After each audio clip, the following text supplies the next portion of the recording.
Good evening, everyone. Welcome along to Space Dave Live number 7. Thank you for joining us tonight. So let's get the introductions underway. My name is Dave. I am your host tonight, and with us tonight we've got Floyd helping out on social media and technical stuff. And in what is becoming a recurring theme for us, we have a very small but very dedicated live studio audience with us tonight. So hopefully everything's going okay. I'm a little bit worried about the YouTube stream tonight because it doesn't really seem to be working on there. So we've got a few people on Facebook already by the looks of it. So we're just going with you guys, and we're hoping that everything is going to work out okay. So look, let's have a quick look at our program tonight. This is pretty much what we've got happening with us tonight. So we actually need to get on with things because we're going to try something a little bit new tonight, and we're going to try a live call-in with Hamilton Observatory. So in fact, we might see if we can get that going pretty much straight away. So Hamilton Observatory is in Hamilton, of course. It's right by the zoo there, and they have got a public night on tonight. So we're going to call in. We're going to give Stephen Chibnall a ring at the observatory, and we're going to ask him what's happening. So let's just see if we can get that going. Right, it sounds like it's ringing. So we're going to call in, and hopefully he will be with us very shortly. Hello, Dave. Hello, Stephen. How are you this evening? Can you hear me okay? Good, thank you. Good. I can, yes. Oh, very good. Hopefully everyone can hear you as well. Okay. So you're up at the observatory tonight. Tell us, what is happening there tonight? Right, well, we've got our Wednesday night, public night for the month, first Wednesday of the month. And tonight's looking really good outside, so we expect to do some good observing. We've got some good star clusters and objects like that to begin with, and then around about 9 or 9:30, Jupiter's going to be rising up into position when we can see it, so we'll get to have a look at Jupiter and its moons, and yeah, it'll be nice to have it back in the sky. It's been missing for the last few months, so right. It'll be good to have it back. Excellent, and it's looking like a pretty good night tonight, isn't it? You should get some good viewing in tonight. It is for the first time. Well, I've got confidence that we're going to get a clear sky. So forecast's good, and it's looking great out there at the moment. We're just setting up some telescopes at the moment. So 7:30 start tonight. Yeah. And looking forward to a big crowd. Okay, so I expect we'll get a number of people. Right, so people just need to rock on up there by 7:30. So what does it cost to get in?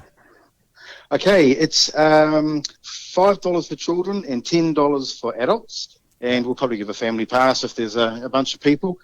We don't have FPOS though, so right. People will need to bring cash. We don't have any sort of electronic facilities. So, yep, $10 for adults, $5 for children. Is there anything else that people need to know if they want to come up there tonight? No, except for wear something really warm because we will be outside for a fair bit of the night. And if people hadn't noticed, it's actually pretty chilly outside, so strongly recommend that you wear a hat and some gloves and a good jacket. Dress your kids well, and come on up. It'll be good to see people. Good. And I've got a talk tonight after we've done some observing. I've got a talk on black holes and gravitational waves. There's been some good media recently around black holes, and so I've got a presentation which explains a little bit about that, and I'd be keen to take questions from people who are interested in learning a bit more about space-time, gravitational waves and black holes. Okay, excellent. Well, it sounds good. I'll let you get back to it because I know you've got a busy time getting ready for the public night tonight. So thanks very much for taking time out of your schedule, and have a good night. Yeah, good. Thanks, Well, just one other thing. Our location, we're at the same car park as the Hamilton Zoo. So if people are looking for us and haven't been up here before, come to the zoo, and you'll see our building across the other side of the car park from the zoo building. So Brymer Road. Excellent. Okay, thank you very much, Stephen. Have a good night. Cheers, Dave. You have a good night too. Thanks. Bye. Bye. Okay, so if you want to get on up there tonight, hang on. Sorry, Jess is trying to call me. I think Floyd, could I get you to come and answer this for me, please? Because she's going to keep calling me because she's going to be calling me about the YouTube thing. Unfortunately, it's just not working, and we don't know why it's not working. So, still not working. We're just going to go with you guys on Facebook tonight, such as the nature of this kind of thing. That's a real downer for us, but we will upload the video to YouTube after this, and we'll try and figure out what on earth is going on. So anyway, that's the situation. So look, let's get on with the competition time, shall we? Because that's something that we can move along with. So competition tonight, quite similar to last week, actually. All we want you to do is write in and tell us what is your favourite space mission. So we did one, was it last week? I think it was last week, where we asked what was my favourite space mission. What we're going to do tonight is just ask you what yours is. And if you could just put it in the comments there. When I think about it, it's probably not a great idea to send messages through during the show as private messages. That's just a little bit harder for us to keep an eye on. So if you could just put it in the comments or the live chat, that would be awesome. So thank you for that. We did have a bit of a look at our program. Let's talk just quickly a couple of things about what is happening with the news at the Space Centre here tonight. So there's a couple of quick things that I had to go through, not too much. I wanted to do a quick shout out tonight, and a thank you to Alex Mather, who donated this beautiful astronaut suit. So thank you so much for that. We've got a whole lot of dress ups here, and they get hammered. So when kids come along and they can, actually adults as well, we've got adult sizes, but those spacesuits do get an absolute hammering while they're here. So thank you very much, Alex, for donating your one once you grew out of it. There's one other thing I quickly wanted to mention tonight from the Space Centre, and that is we've had this suggestion that we should perhaps think about starting a Patreon page to see if we can get a little bit of money coming in. So I did go and set one up. I actually had to do it in a bit of a panic for reasons I won't go into, but if we wanted to get on board with this, the short story is if I wanted to keep the good prices that they've got at the moment, I had to make one before the 1st of May, which is today. So I went in there last night and in a panic just made a Patreon page. We can talk about that some other time, but if you want to go and look us up on Patreon, it's just patreon.com/Space Centre. So I just thought I would give that a quick mention. One last thing, we are heading into a very busy time here at the Space Centre in terms of school bookings. So terms 2 and 3 are really busy times here at the Space Centre. So if you want to bring your class along for a trip to the Space Centre this term, you need to get onto it very quickly because we've only got about 10 days left in the entire term, and I expect them to be booked up very quickly. So, so that is that. Let's see if we shall get on with some space news. What can we talk about tonight? First thing is Rocket Lab has got a launch coming up very shortly, and I think Wednesday is due to go. It's actually May the 4th, so their launch window opens from May the 4th, and they're actually trying for an evening launch, so that should be a little bit interesting. So keep an eye on their website. If you want to watch that live, just go to rocketlabusa.com, and they will be able to, or you can just follow the link through there to watch the live streaming. SpaceX, we've been talking about them quite a lot recently, haven't we? They've got another launch coming up shortly. Now, their launch has been delayed a little bit. They are currently targeting Friday at 7 p.m. our time, but that could be, well, it's going to be very flexible, so just keep an eye on their website if you want to tune into that. So what they're launching here is another resupply mission to the International Space Station. So I've just got a note coming through here. Thanks. Is the Patreon link on the Facebook page? Not yet. So the Patreon link isn't anywhere yet. I've only really just made that page. So yeah. Look, tell you what, while I talk, I'm actually going to, I wonder if I should try and fix that Facebook, the YouTube link. Sorry about this. You have stopped. I'm just going to very quickly try and see if I can reconnect to YouTube while we talk here. So sorry about that. Is it going to let me? I'm just going to click on that and just try again. Okay, so I've got that going, so we may end up reconnecting with YouTube. We'll just see how it goes. Anyway, so where we were at with the SpaceX thing. So, you know, they had that big anomaly that we talked about last week. So they've got another launch coming up. So they're launching this capsule that you can see here. This is just a CGI image of what that capsule would look like at the space station. So that's it there. This is just a resupply mission. So they're sending food and supplies up to the space station. So what you're looking at there is a Dragon capsule, and that's the one that they have been flying for a long time now. We don't expect to see any problems with that. We don't have any news on on what's happened with the Crew Dragon that they had the anomaly with. But it is sort of interesting in a way, I guess, that they are still going ahead with the launch of this capsule, which is different, so you don't want to read too much into it, but perhaps it could be some indication that they at least have some idea of what went wrong, such that they are at least comfortable launching this one. So, yeah, keep an eye on that one. I don't know if we'll bother reporting back with this particular launch unless anything goes badly wrong with it. Here's another thing. This is quite an interesting looking aircraft. Look at this. It's called Phoenix. It is an ultra-long endurance autonomous aircraft. Okay, thanks. So, yeah, we've just got another note about the YouTube thing. It's just, honestly, we do everything we can to get everything set up, and it's telling me that we are streaming there, but it's obviously just not working. So apologies to all you people. I just don't know what we're going to do about that. Anyway, so the ultra-long endurance autonomous aircraft. This is it's a partnership of universities and private companies out of Scotland, and it's the idea with this one is that it can stay up in the upper atmosphere for very long periods of time. So I didn't really have much time to look any further into it than that, but it is powered by variable buoyancy propulsion. So as I understand it, it's got some sort of compressor inside it, and it sucks air in and compresses air to adjust its buoyancy. Now I can understand how that can get it up and down, but I'm not really sure how that propels it forwards and gets it to move around. But apparently there is a way to do that. So if anyone wants to figure out how that works, that would be awesome. Yeah, look, let's just keep moving along. Mars Insight. We've been talking quite a lot about that recently, haven't we? So this is a computer-generated image of Mars Insight on Mars. We've been talking about this part of it over here. That's the sort of the hammer thing that's supposed to be burrowing down underground, but that has got stuck and isn't working properly. But that's not what we're talking about tonight. Tonight we're going to be talking about this part over here, which is a seismograph. And you may have seen this one in the news, but it has recorded, well, what they're presenting as some audio. Let's just have a quick look at the video here. I'll just play this for you. So, yeah, we should have some audio on this. Let's get that going. So the first part, if you can hear that, it's quite quiet. That's the wind from Mars. Then this bit here, which is a likely Marsquake.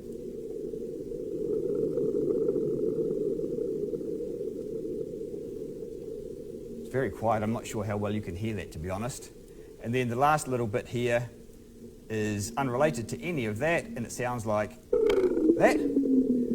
So the bit in the middle was the bit that we are really interested in. So what we think is happening there is that there is an earthquake or a Marsquake, and this has just recorded some audio from it. Now, to be clear, that audio would not actually have been, you wouldn't be able to hear that at all if you were on Mars. So what they've done is they've sped it up and they've adjusted it a bit so that you can hear it yourself. So it doesn't really sound like much, does it? But that is the first time, I believe, that we have actually managed to hear what we think is a quake on Mars. So the quakes on Mars wouldn't work quite the same as they do here on Earth. It's not moving tectonics and plate tectonics and that sort of thing. We think it's actually just to do with the cooling of the planet and sort of the general contracting of things. But that's quite a big deal. The first actually direct observation or recording of a quake on Mars. Let's just have another quick listen. So that's the vibrations that seismograph is picking up and converting into audio waves that we can hear. Now, if you want to go and have a look at their website, the link is in the description here. Let's just have a quick look at this one. So this is quite a neat page that they've got there where you can actually go and you can sort of click on different parts of it and learn more about the different parts of the whole lander there. There's quite a few different things that you can do here. As I say, I've got the link in the description there if you want to go and have a look at it. You can set it up so you can deploy the different parts of it and pretend that you're in control of the lander there. So that's a little bit of fun. Okay, let's keep moving on here. What else have we got to talk about? Well, we're still talking about Mars, actually. This is an independent report that has just been released. It was done a couple of months ago and has just been released. We won't talk too much about it except to say that it was a report into the feasibility of getting humans to Mars by the year 2033, which is what NASA is kind of aiming at, and Jim Bridenstine has said that he wants to get people on Mars by 2023, but the report, unsurprisingly I think, has come out and said that that is not viable. So I don't think, to be honest, there's much news there. I haven't read the report, but my money is on it saying all the same sort of things that you would usually expect, and that the time frame is too optimistic, there's not enough money, and all the usual stuff. So if you're interested, the link is in the description there to go and have a read of that report. China, on the other hand, is full steam ahead with lots of things, and they have announced that they are definitely heading back towards the moon with people. So they want to build a research station at the south pole of the moon, and they want to have people there, and they want to have it up and running in around about 10 years. So I think that's the first time they've actually come out and said that they are going ahead with that plan, and or given any sort of time frame for it. So we'll certainly be keeping an eye on that. As we've talked about lots in the past, China is all go when it comes to going back to the moon. Still in China. This is a mission, not the Chinese government, this one. This is a university that has built and tested its own hypersonic plane, which is quite an interesting looking craft. So this was tested in the Gobi Desert. You can see the launch over there on the right. It managed to reach an altitude of more than 26 kilometres, which is a good effort. It's certainly nowhere near space, but it's a pretty good effort, and it landed using those wings that you can see there and a parachute. So apparently this is sort of gearing up to perhaps target space tourism and research and that sort of stuff. So I think this must be at least the third different organisation coming out of China to be trying to get stuff into space. So it's not just the Chinese government that's doing stuff in China. There's a fair bit of stuff going on there. In Japan, we've been talking about the Hayabusa 2 mission, haven't we? This was the photo we showed a couple of times now of the asteroid Ryugu that it's orbiting around at the moment. You can just see in the middle there the shadow of the craft as it orbits Ryugu. And we had, oh, I tell you what, there was a, they released a couple of images on Twitter. And this is one of them. This is, let's just full screen that. This is a video, kind of, you see in the bottom left there, this is the little impactor that they sent off towards the surface to make an impact crater, so they could study what is underneath the surface there. But you'll see that it actually cuts off, which is not fantastic. So it cuts off, well, it must be right about there. So you can imagine how this went down. So they built this video up that they were releasing and showing everyone their impact ore, but people were less than impressed that it didn't have the money shot. And so the comments were all full of people saying, oh, what a terrible build up, and then you didn't deliver at the end. I'm not actually quite sure why it didn't show the impact. My best guess would be that the spacecraft actually wanted to get out of the way so that it wasn't, so that the debris that was thrown up didn't affect the spacecraft. I don't suppose anyone else knows anything about this, no. So if anyone does know why they didn't actually show the impact, that would be awesome. But they didn't, but quite a cool video going into it. What we do have is the before and after. So you can see this is just flicking between the before and after shot. If I time it right, that shows a crater. So the idea with this one is that they are just looking to see what was just under the surface. So as far as I know, they're just looking at that crater. They've already got a sample for the sample return mission, so, and I believe that's actually due back next year. So that's something to look forward to. And if you are interested, they've provided quite a neat web page here where you can go and see all the detailed information about what's going on with that mission. So it's giving you all the engineering data and other stuff. And the link is in the description if you are interested in going and having a look at that. So we've talked about Mars, the moon, the asteroid belt. Let's head all the way out to Saturn, and there's a couple of quick things about the moon Titan, which is my favourite moon in the whole solar system. So Titan is the biggest moon of Saturn, and it is the only other place we know of that has stable liquid on the surface. Not liquid water, but liquid. So as you can see here, I think it says, the blue colouring indicates bodies of liquid ethane, methane, and dissolved nitrogen. So the story with this one is that they've looked back over some of Cassini's data from, when was it?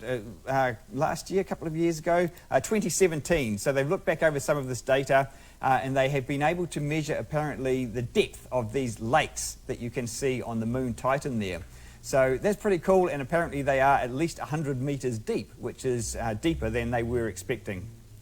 There's also been another, I guess, a discovery or something just come out of Titan where they have found a long exposed area of bedrock. I didn't have time to add that to the news tonight, but if you want to have a look at that, I guess if you Google Titan bedrock, actually, you'll probably be able to find it.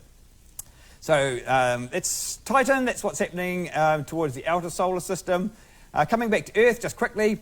Now, I don't know much about this, but apparently this was a big internet sensation last year, this celestial phenomenon known as Steve. And to be honest, that's pretty much the only reason why I've added this into the show tonight, because I fancied the idea of a celestial phenomenon called Steve. I thought that was kind of cute, but you can see what it stands for there.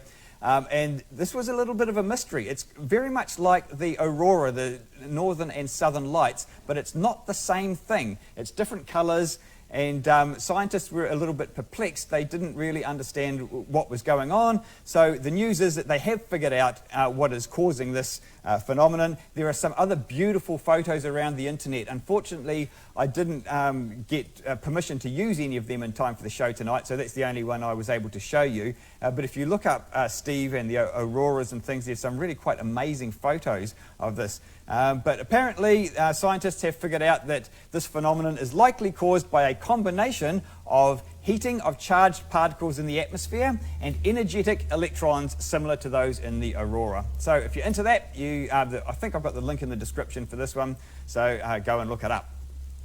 Righto, shall we have just a quick reminder of our competition? Our competition tonight with a mystery prize. I didn't say about the prize before, it's a mystery prize tonight. You need to tell us what is your favourite mission in space. It can be a past mission, something that's going on at the moment, or it could be a planned mission for the future. So just tell us what is your favourite mission, and you'll be in the draw to win the competition.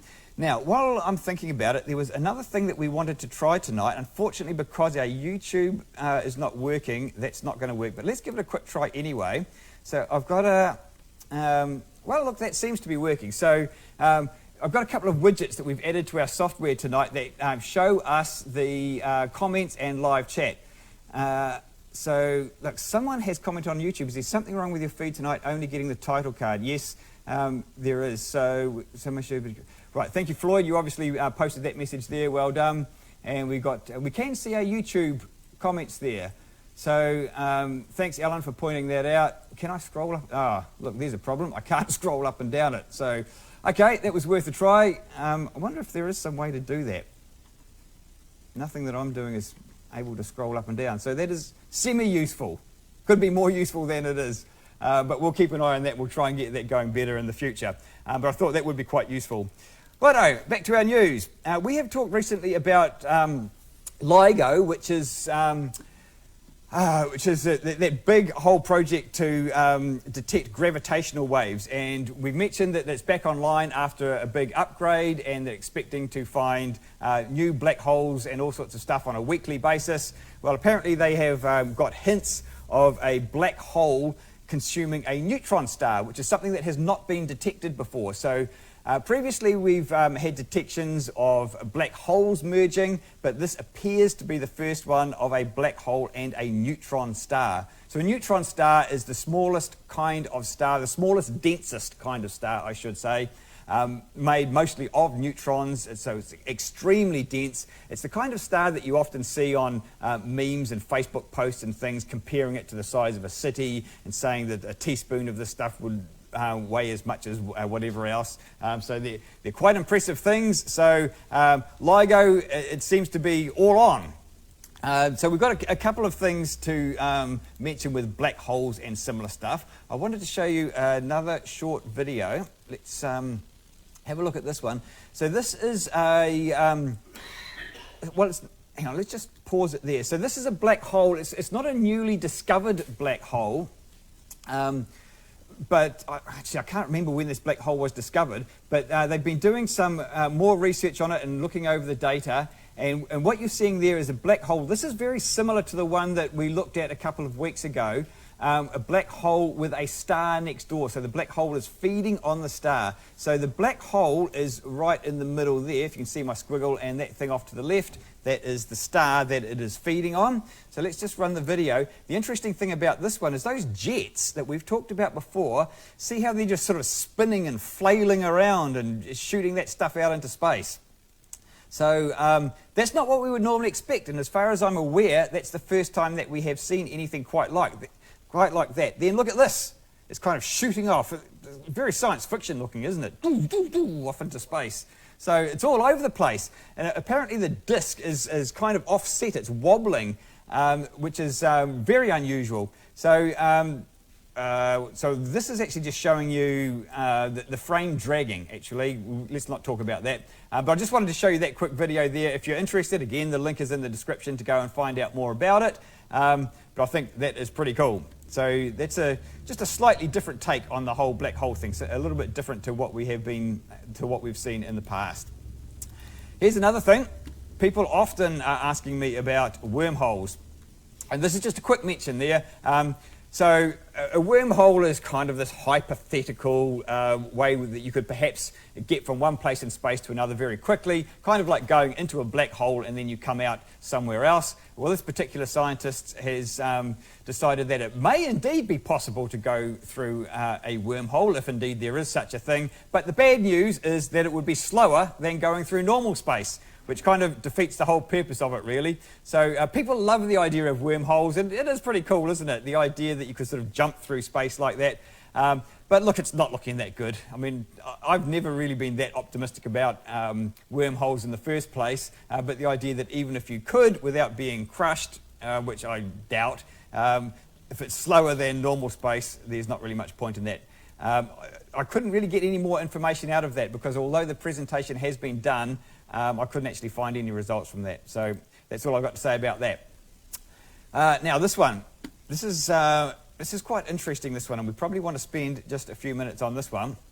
So this is a paper that's come out about dark matter.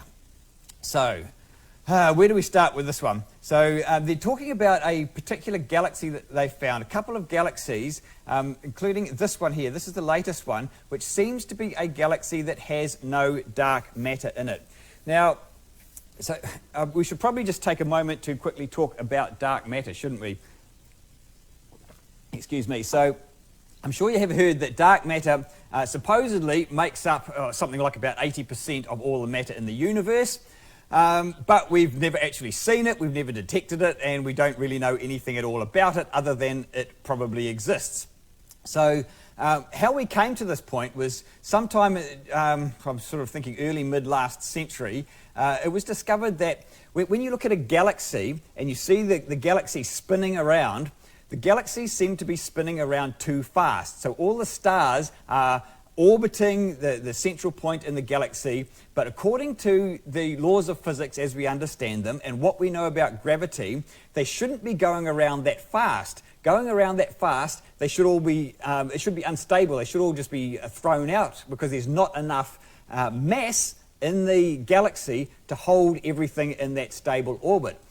Now, we actually do have a pretty good handle on being able to estimate the amount of mass in a galaxy from that the stars contribute to. So if we looked at a galaxy like this one, we can kind of analyze all the light coming from it. We can make a pretty good guess of how much mass there is from all of those stars and the planets, maybe a bunch of black holes and other things. So we think we've got a pretty good idea of how much mass there is. Now, given that and the way it's spinning around, there's something missing. There's only two possibilities. Either there is more mass in the galaxy than we can see, so there's enough mass in there creating enough gravity to account for what we see, the rotating rate of the galaxy. Either that or our understanding of gravity at that scale is wrong. Now, we understand gravity pretty well, at least we can say that we've got good laws of physics that describe gravity. So if I drop something, I know how fast it's going to accelerate and all of that. So we've got a good handle on that. So it kind of seems unlikely that our understanding of gravity is that badly wrong. But it could be that on these really big scales, the scale of a galaxy or clusters of galaxies, that our understanding of gravity is wrong. So it's one of those possibilities. So when we talk about dark matter, I think it's quite important to understand that the word dark matter is kind of what I think of as a placeholder name. We don't know what dark matter is. It could be an actual physical thing, particles of dark matter, or it could be some other explanation. Until we know what it is, we just call it dark matter. So there's that big question, is dark matter a physical thing in the universe, or is it a misunderstanding on our part about how gravity works? Where all this is going is that the galaxy I've just shown you there is a galaxy that apparently actually does not have any dark matter with it. So I've been using that as an illustration, which was a bit wrong, because in this galaxy, the way everything is rotating is perfectly normal. It does fit our understanding of how gravity works. So it appears that there is no dark matter in this galaxy. And the same with another one that they previously observed, and it's not the first time that we've seen something that apparently doesn't have any dark matter. So, funnily enough, the fact that this doesn't seem to have any dark matter is actually pretty good evidence for the existence of dark matter. So how does that work? Well, if we think that, that dark matter could be a misunderstanding of gravity, and in fact on these big large scales gravity works differently to what we expect, then you would see that in all of the galaxies everywhere. The fact that we can see a galaxy that doesn't behave in that way indicates, or I think you would say it indicates that dark matter is something physical that can be separated away from the rest of the matter. Does that make sense? I'm not sure if that makes sense or not. I hope it does. But if our laws of physics are wrong, then whatever the actual laws of physics are would presumably be consistent across all these different galaxies. The fact that some things seem to not have dark matter in them is actually pretty good evidence that dark matter is a physical thing that does exist. So that's kind of a long-winded look into this whole thing, but this is a big deal in cosmology, I think. So people have spent a lot of time and a lot of investment in developing new theories that might explain gravity in different ways. I'm thinking of MOND, which is Modified Newtonian Dynamics, I think it stands for, which is a different way of looking at gravity. So what we've seen here would certainly seem to refute that. So at this stage, your money might be a little bit more on dark matter actually being a real thing out there in the universe. But we'll keep an eye on that, and we'll see how we go with it. So again, links in the description if you want to go and learn more about this sort of stuff. So we've been talking about dark matter in all of this. There's also a thing called dark energy, which I'm sure you've heard of. Dark matter and dark energy are not related to each other. They're entirely different things. But another thing has just come out in the news recently. Johns Hopkins University has released this. New Hubble measurements confirm universe is outpacing all expectations. So what they're saying here is that the universe, we believe, is expanding, and it seems to be quite speeding up, in fact. These new observations seem to show a discrepancy between how fast we expect the universe to be expanding and how fast it is actually expanding. So I'm just thinking, let's tackle this one. I'm going to show you a graphic here. This it takes a little bit to get your head around what we're looking at here, but let's see if we can unpack this. It's worth a moment, I think, just seeing if you can get where this is all going. This is a representation of more or less how we think the universe has developed since the Big Bang. So what we're seeing there, let's start on the right-hand side here. If we imagine that this funny shaped object here, if you can imagine a two-dimensional slice right at the end of it here. So excuse my drawing again, it's all over the place, but you imagine a two-dimensional slice at the end of that. That represents the entire three-dimensional physical universe right now. And that's sort of, the whole universe is compressed into one little slice at the end there. And then we are going back in time. So this one here represents the entire universe about 1 billion years ago. Then there's a couple of billion years ago there. So hopefully that is making some sort of sense. So what we're doing is we're going all the way back to the Big Bang, which is right about there, when we believe the universe, everything was in the small, very dense, very hot state. So it expanded from here to what we see now. What you'll notice is that the universe, if we start it from here, expanded very, very quickly. And this is a period called inflation, and I think it's hard to say that we've got any direct evidence of that. There's really, inflation is a way to explain certain things. The whole thing does feel a little bit kludgy, I think. But anyway, if we go with this idea here that the universe expanded very quickly in a short space of time, then expanded at a much more leisurely rate along here, and then for some reason is starting to expand again more rapidly as we get up to the present. So in a nutshell, that is kind of the overall general view of how we think the universe has probably evolved over the years. But as I say, it does look and feel a little bit kludgy, doesn't it? And it's a really hard thing to be able to go back and get a good handle on how much and how fast the universe has expanded at various points. So one of the things that is really important in all of this is figuring out how big the universe is and how far away things are. And what has happened just recently is that there has been some studies on some stars relatively near to us in the Large Magellanic Cloud, which is a small satellite galaxy of the Milky Way. So you've got the Milky Way, which we are a part of. Our solar system is a very small part of the Milky Way. Then we've got the Large Magellanic Cloud, probably orbiting or at least very near to the Milky Way.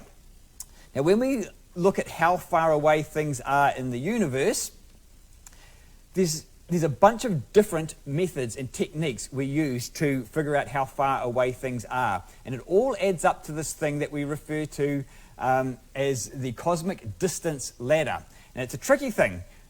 We use the ladder analogy because you've got to get on the first rung before you can get to the second rung. And it sort of goes along like that. So we use some methods to figure out how far away the nearest things we are, and then from there we use those things to figure out how far the next things are, and so on and so forth. Now, fairly recently, they were able to pin down the distance to the Large Magellanic Cloud a little bit better, and they've been looking at a bunch of stars in the Large Magellanic Cloud, and the long and the short of it is that they've started pinning down, they think, the distances to more distant things a little bit more carefully, which is the good news. The bad news is there is a discrepancy between what is predicted according to the laws of physics and our observations from things like the cosmic microwave background, which we're not going to go into right now. But things like this predict a certain rate of expansion, but what we are actually seeing is a different rate of expansion. It's different by about 9 or 10%. So that does present a little bit of a problem, and this is a whole area of cosmology which is quite fraught with disagreement and uncertainty, I think. So although we've got a pretty good picture overall, you know, it's actually, there's still a lot of work to be done, I think, before we can still start pinning some of this down. So I've just got a couple of notes here. Look, I'm just going to flick straight through to the possible explanations, which probably won't really mean much. But the possible explanations for this discrepancy is perhaps an unexpected appearance of dark energy in the very early universe, or a new subatomic particle that travels very close to the speed of light, which they are tentatively calling dark radiation, which is yet another dark thing that we don't really know anything about. Or another explanation could be that dark matter interacts more strongly with normal matter or radiation. So as I say, that probably doesn't really mean a whole lot, but I guess the short version of all of this is that it's good news that we are pinning down some of these observations. We're getting better measurements of how far away things are. The bad news is that we are still somewhat in the dark about how all this exactly fits together. And if we go back to that graphic of the development, if you want to say the word evolution, the evolution of the universe over the years, I would be very surprised if what we are seeing here holds up that well. I think, to me, there's something that we are missing, and that's really what we are working on at the moment. Something just doesn't seem right about the way, the speed of the expansion and the changing expansion and all this sort of stuff. So what we need to be doing is we need to be finding out more about dark matter and more about dark energy. So people are on the case. There's plenty of people around the world working on it. The Large Hadron Collider is trying to find evidence of actual physical dark matter particles. So that's one way that we could find it. Theoretical physicists are working on various approaches to looking at gravity and seeing if they can contribute to all of this. But as I say, there's an awful lot of work yet to be done on it. This quick picture that I'll show you here is actually the Large Magellanic Cloud, which you can see in the sky. You can see it with your own eyes. And we will definitely get back to talking about that. Because it's a really cool thing to be able to see in the night sky. Down here in the southern hemisphere, we get some beautiful views of it. It's a great target just with your naked eye or with binoculars and telescopes. There's a lot to see in there. And you can see in that inset there, that is the part of the LMC, or Large Magellanic Cloud, that Hubble was specifically looking at.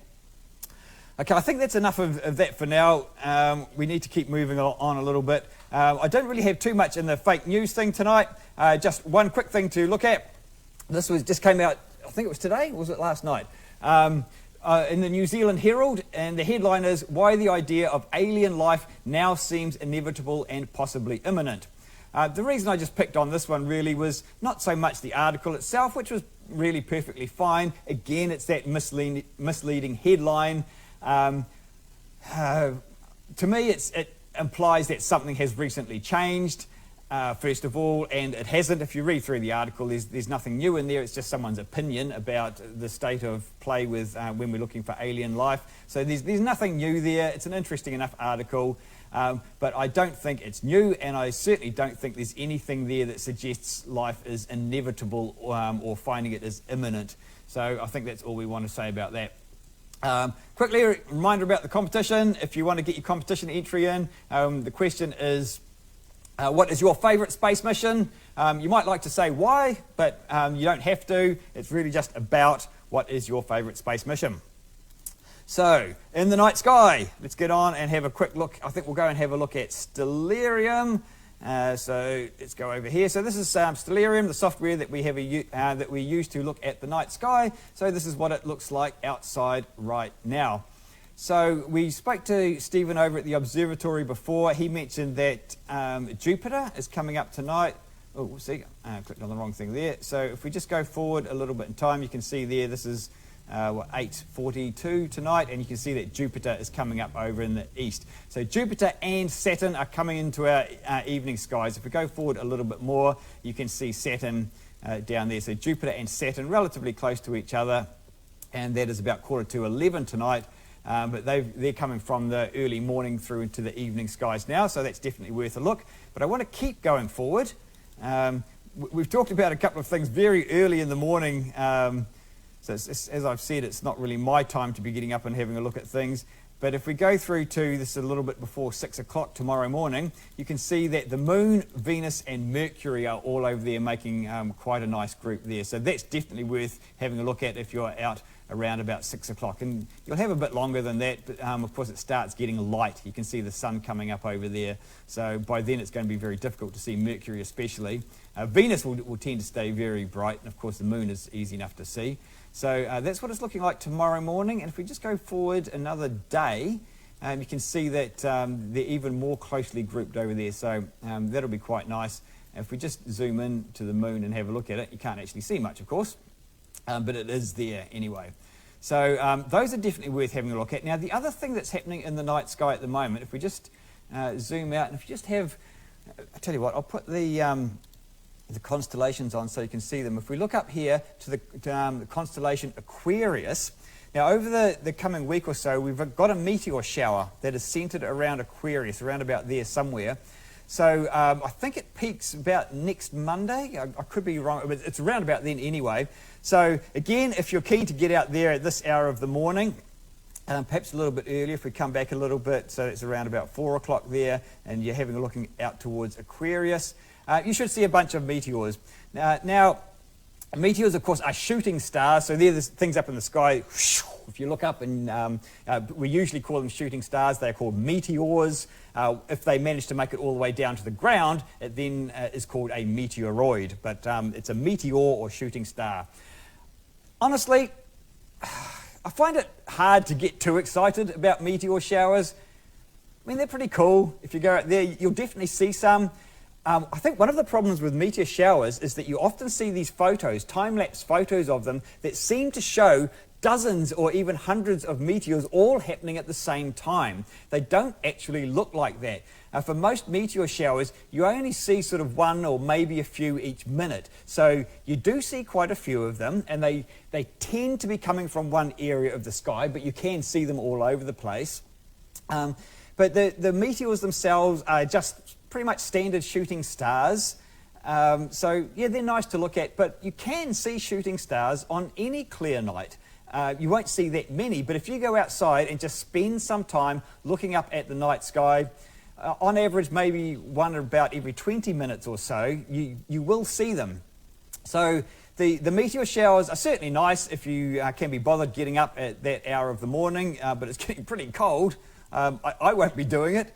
It's the sort of thing that if I was outside and I only had to wait another hour or so, I'd probably stay up to watch a meteor shower, but I wouldn't really go too far out of my way for it, to be perfectly honest. But if you're keen, by all means, you just go for it. I'm just looking at our time here and thinking what else we need to talk about. And everything is fake tonight. Don't really have much to say here, but the Flat Earth Conference was on this last weekend, wasn't it, in Auckland? I didn't get there, as I said last week. I would have actually really enjoyed going along and seeing what it was all about. But I invited you guys to go and have a look. Let me just have a look in our Facebook comments. I can't actually... I can't scroll back there, can't I? So we're still working on that one, and we're still trying to figure out a better way to see the YouTube comments. And those poor old people on... the Facebook comments, the poor old people on YouTube are just wondering why on earth this hasn't worked for them. So I'm really sorry, guys. Anyway, if anyone did manage to get to the Flat Earth Conference, we would love to hear your comments. I saw a little bit of coverage in the media, not really much at all. Certainly, I didn't really see anything from the actual conference itself, just a few interviews. I know that the Flat Earth community was quite pleased with the coverage they got from the New Zealand media. So apparently we didn't give them as much of a hard time as the media overseas did. So fair enough. I think it was small. I don't think it was that well attended. But I would love to know how many people did get along there. Anyway, that's enough about the Flat Earthers. One other quick thing I just wanted to mention was in the United States. Apparently the United States Navy is wanting to encourage their pilots to be more willing to disclose their UFO sightings. Apparently it's a big problem with pilots. When they see a UFO, they don't want to report it. Now, I can understand that. I probably would be a bit reluctant myself, but apparently it is an issue, and the US Navy is doing a big push to say, when you see a UFO, please do report it. So maybe we might see an uptick in UFO reportings. I don't know. We'll just have to see how that goes. Look, we've skipped through a few things here tonight. How are we going on the competition front there, Floyd? Have we had many entries into the competition? We have had quite a few. That's good. So, look, I think we probably might get on and do the draw for that, I think. So, yeah, let's just get on with it, shall we? Because I think we're going to need to be wrapping this up fairly soon. So, have we got all the entries in the space helmet over there? Okay, we have. So look, what we might do is we'll get one of you guys in the audience to do the draw. Floyd will bring it up to you, and we'll see how we go there. Carsten, do you want to do it? Yep. Okay. One. Carolyn Williams. Carolyn Williams, congratulations, well done. You have won the mystery prize, and it is a mystery prize because I did not get around to sorting out a prize. So before the show tonight, so I'm sorry about that. One option, I'll tell you what, would just be a gift voucher from the shop that you can see over the back there. That's probably the easiest thing to do. But look, I'll tell you what, Carolyn, if you could just get hold of us, just drop us an email or text us, the details are on the bottom there, or do a Facebook private message. We will organise getting in touch with you and getting your prize to you. So, look, that is it. I think we're actually... I'll tell you what, does anyone in our live audience have anything that they wanted to say or contribute tonight? Yeah, Dave, that map of the universe that you had with the age and that on it, whereabouts does our galaxy fit in there? Oh, okay, so whereabouts does our galaxy fit in with this one? So that's a good question, thank you for that. Actually, nowhere in particular. So what it's looking at is, if you just take one sort of slice, like we do out of the end here, that this is not actually attempting to show where everything is in the universe. The point of this whole map that you're seeing here really is more a progression of time and trying to show how the universe itself is expanding. So it's quite hard to say where we fit in the universe. This is a thing that comes up quite often, isn't it? Because when you hear about that whole question of where are we in the universe? Are we near the middle? Are we out towards the edge or anything? The answer keeps coming back. We are in the center of the observable universe. So that's kind of a bit of a tricky one, but I guess the easiest way to think about that is we can see the same sort of distance everywhere we look in the universe. So you can imagine the observable universe, or the visible universe perhaps, is sort of roughly spherical around where we are, and we are in the middle of it. But that's just because of the way that works. You can see the same distance in every direction. So we don't really have a position in the whole universe as such. So we could be anywhere in there. But I guess you would generally say that we're actually pretty much right in the middle, because we are seeing the sort of same distance all around us. So I know it is a hard one to get your head around, that map there. I think the position doesn't really match here, because for this model they reduced the dimensions by one. So they made three-dimensional space into a slice. So that's lose the point of position. Right. Yep, thank you for that one, Carsten. I've just got another quick note here. There's an interview on somewhere with Mark Sargent. So where's that, Floyd?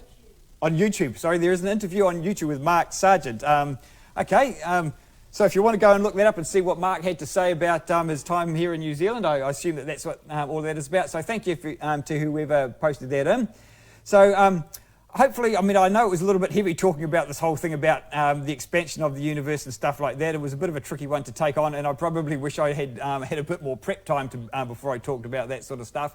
But anyway, this is the kind of thing, you can find this online pretty easily if you go and just Google the expansion of the universe. There's a lot to it. We'll probably get back to talking about that at some stage in the future, I would imagine, because it's a fascinating topic. That whole thing of how big is the universe, what shape is it, how fast is it expanding, what's it expanding into? These are all really good questions, but I think we have probably had enough for tonight, so we're not really going to talk about that anymore. So was there anything else from our audience tonight? Anything else that anyone wanted to say? No, look, so we're going to finish this off tonight with just another apology for what's happening on YouTube. Look, we've had a lot of technical issues trying to get this whole thing up and running. Everything works fine from our end, or all the cutting between cameras and everything is all working fine. But once it gets out there into YouTube land and Facebook, it all just seems to fall apart, and I honestly just don't know why.